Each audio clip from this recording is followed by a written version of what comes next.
Hello, everybody. I'm Isabella Moore, founder of the Later Creator Program. So picture this. I built a business called Context, sold it, and then at 16 bought it back with my daughter, thankfully for a lot less. Suddenly, I was back in business, but with new challenges.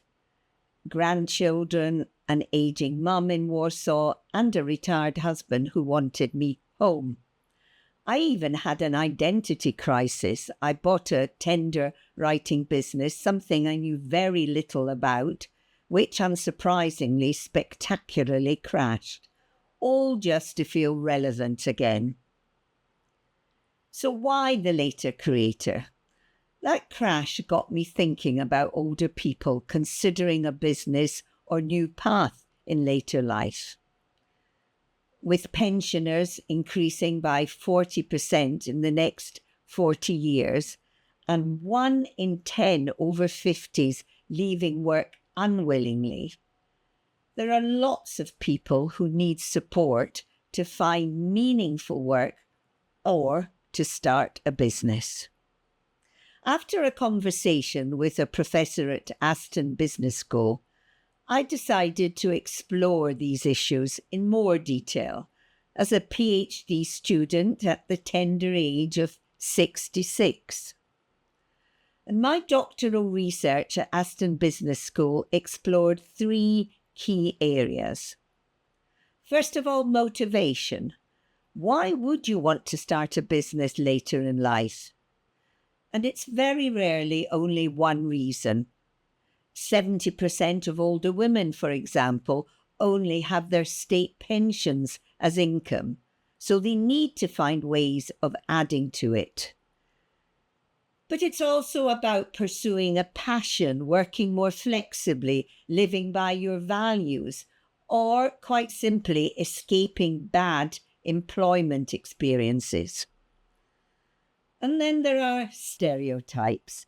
Society often thinks older people are there just to play golf, look after elderly relatives or grandchildren, but certainly not starting a business. And my research showed that those that do start their own businesses are regarded even as deviant. And the third area I explored were resources. Aspiring entrepreneurs, of course, need tangible resources like finance and business support, but they feel patronized by younger advisors and think that they're often just not taken seriously. But most importantly, however, they need the confidence, this intangible resource to set up a business. And often this is the biggest hurdle to overcome. So what does hold us back? Well, things like, others have already set up a similar business.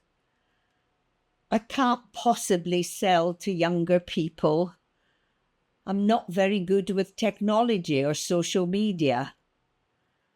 I feel guilty about spending money and time on my own pursuits. I'm scared of failing, and this fear is 5 times greater for women. And we also worry about health, about our declining cognitive skills, and whether our knowledge is still relevant. And do these doubts sound familiar to you?